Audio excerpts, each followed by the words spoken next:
Une étoile, hier encore point brillant parmi la multitude des points anonymes du firmament, se détacha peu à peu du fond noir, s'inscrivit dans l'espace avec une dimension, apparaissant d'abord comme une noix étincelante, puis se dilata en même temps que la teinte s'affirmait pour devenir semblable à une orange, s'intégra enfin dans le cosmos avec le même diamètre apparent que notre astre du jour familier, c'est-à-dire le Soleil. Un nouveau Soleil était né pour nous, un Soleil rougeâtre comme le nôtre à son déclin, dont nous ressentions déjà l'attraction et la chaleur. Notre vitesse était alors très réduite. Nous nous approchâmes encore de Bételgeuse jusqu'à ce que son diamètre apparent excédât de loin celui de tous les corps célestes contemplés jusqu'alors, ce qui produisit sur nous une impression fabuleuse. Antel donna quelques indications au robot, et nous nous mîmes à graviter autour de la supergéante. Alors le savant déploya ses instruments astronomiques et commença ses observations. Il ne fut pas long à découvrir l'existence de 4 planètes, dont il détermina rapidement les dimensions et les distances à l'astre central. L'une d'elles, la deuxième à partir de Bételgeuse, se mouvait sur une trajectoire voisine de la nôtre.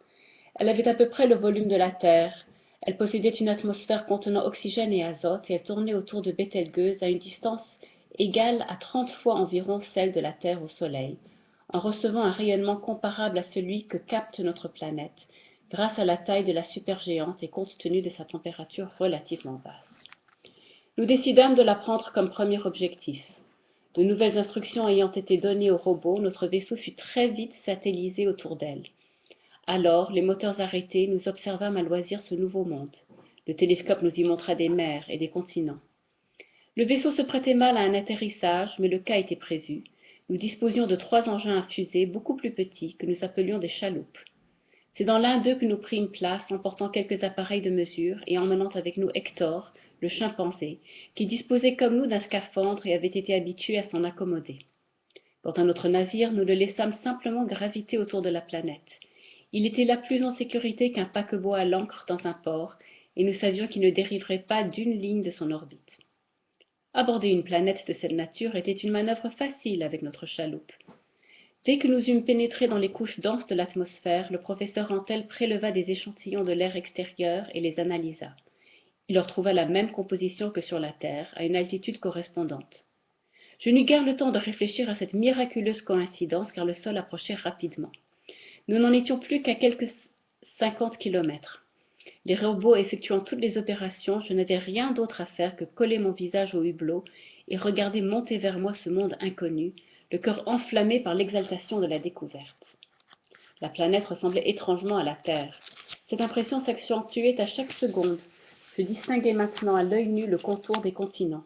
L'atmosphère était claire, légèrement colorée, d'une teinte vert pâle tirant par moments sur l'orangé, un peu comme dans notre ciel de Provence au soleil couchant.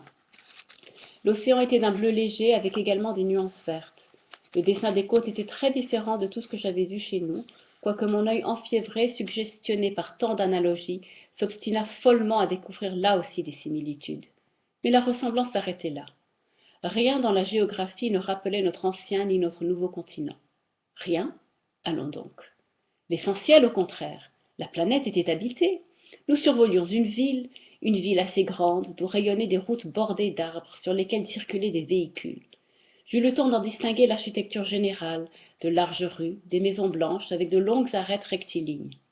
Mais nous devions atterrir aussi loin de là. Notre course nous entraîna d'abord au-dessus de champs cultivés, puis d'une forêt épaisse de teinte rousse qui rappelait notre jungle équatoriale. Nous étions maintenant à très basse altitude. Nous aperçûmes une clairière d'assez grande dimension qui occupait le sommet d'un plateau, alors que le relief environnant était assez tourmenté. Notre chef décida de tenter l'aventure et donna ses derniers ordres au robot. Un système de rétrofusée entra en action. Nous fûmes immobilisés quelques instants au-dessus de la clairière comme une mouette guettant un poisson. Ensuite, 2 années après avoir quitté notre terre, nous descendîmes très doucement et nous nous posâmes sans heurts au centre du plateau, sur une herbe verte qui rappelait celle de nos prairies normandes. Chapitre 4. Nous restâmes un assez long moment immobiles et silencieux après avoir pris contact avec le sol. Peut-être cette attitude paraîtra-t-elle surprenante, mais nous éprouvions le besoin de nous recueillir et de concentrer notre énergie. Nous étions plongés dans une aventure 1000 fois plus extraordinaire que celle des premiers navigateurs terrestres, et nous préparions notre esprit à affronter les étrangetés qui ont traversé l'imagination de plusieurs générations de poètes à propos des expéditions transsidérales. Pour le présent, en fait de merveilles, nous nous étions posés sans à-coups sur l'herbe d'une planète qui contenait, comme la nôtre, des océans, des montagnes, des forêts, des cultures, des villes et certainement des habitants. Nous devions cependant nous trouver assez loin des pays civilisés, étant donné l'étendue de jungle survolée avant de toucher le sol. Nous sortîmes enfin de notre rêve. Ayant revêtu nos scaphandres, nous ouvrîmes avec précaution un hublot de la chaloupe. Il n'y eut aucun mouvement d'air. Les pressions intérieures et extérieures s'équilibraient. La forêt entourait la clairière comme les murailles d'une forteresse. Aucun bruit, aucun mouvement ne la troublait. Les températures étaient élevées, mais supportables. Environ 25 degrés centigrades. Nous sortîmes de la chaloupe, accompagnés d'Hector. Le professeur Antel tint d'abord à analyser l'atmosphère d'une manière précise. Le résultat fut encourageant. L'air avait la même composition que celui de la Terre, malgré quelques différences dans la proportion des gaz rares. Il devait être parfaitement respirable. Cependant, par excès de prudence, nous tentâmes d'abord l'épreuve sur notre chimpanzé. Débarrassé de son costume, le singe parut fort heureux et nullement incommodé. Il était comme grisé de se retrouver libre sur le sol. Grisé, c'est-à-dire un peu ivre, comme ivre. Après quelques gambades, il se mit à courir vers la forêt, sauta sur un arbre et continua ses cabrioles dans les branches. Il s'éloigna bientôt et disparut, malgré nos gestes et nos appels. Alors, ôtant nous-mêmes nos scaphandres, nous pûmes nous parler librement. Nous fûmes impressionnés par le son de notre voix, et c'est avec timidité que nous nous hasardâmes à faire quelques pas, sans nous éloigner de la chaloupe. Il n'est pas douteux que nous étions sur une sœur jumelle de notre terre. La vie existait. Le règne végétal était même particulièrement vigoureux. Certains de ces arbres devaient dépasser 40 mètres de hauteur. Le règne animal ne tarda pas à nous apparaître sous la forme de gros oiseaux noirs, planant dans le ciel comme des vautours, et d'autres plus petits, assez semblables à des perruches qui se poursuivaient en pépillant. D'après ce que nous avions vu avant l'atterrissage, nous savions qu'une civilisation existait aussi. Des êtres raisonnables, nous n'osions pas encore dire des hommes, avaient modelé la face de la planète. Autour de nous, pourtant, la forêt paraissait inhabitée. Cela n'avait rien de surprenant. Tombant au hasard dans quelque coin de la jungle asiatique, nous eussions éprouvé la même impression de solitude. Avant toute initiative, il nous parut urgent de donner un nom à la planète. Nous la baptisâmes Soror, en raison de sa ressemblance avec notre Terre. Soror, c'est-à-dire sœur, en latin.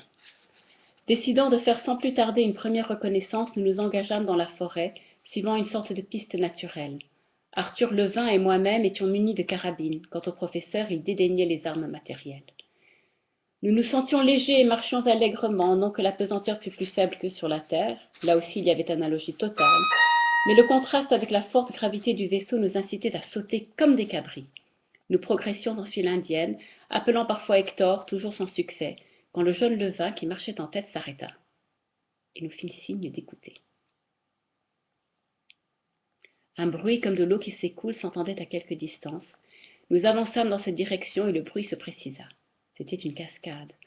En la découvrant, nous fûmes tous trois émus par la beauté du site que nous offrait Soror. Un cours d'eau, clair comme nos torrents de montagne, serpentait au-dessus de nos têtes, s'étalait en nappe sur une plate-forme et tombait à nos pieds d'une hauteur de plusieurs mètres, dans une sorte de lac, une piscine naturelle bordée de rochers mêlés de sable, dont la surface reflétait les feux de Bételgeuse alors à son zénith. La vue de cette eau était si tentante que la même envie nous saisit, Levin et moi. La chaleur était maintenant très forte. Nous quittâmes nos vêtements, prêts à piquer une tête dans le lac, mais le professeur Antel nous fit comprendre que l'on doit agir avec un peu plus de prudence quand on vient d'aborder le système de Bételgeuse. Ce liquide n'était peut-être pas de l'eau, et pouvait fort bien être pernicieux, c'est-à-dire dangereux, empoisonné. Il s'approcha du bord, s'accroupit, l'examina, puis le toucha du doigt avec précaution.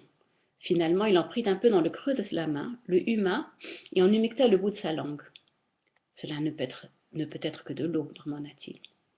Il se penchait de nouveau pour plonger la main dans le lac quand nous le vîmes s'immobiliser. Il poussa une exclamation et tendit le doigt vers la trace qu'il venait de découvrir sur le sable. J'éprouvais, je crois, la plus violente émotion de mon existence. Là, sous les rayons ardents de Bételgeuse qui envahissaient le ciel au-dessus de nos têtes comme un énorme ballon rouge, bien visible, admirablement dessiné sur une petite bande de sable humide, apparaissait l'empreinte d'un pied humain. Fin du chapitre.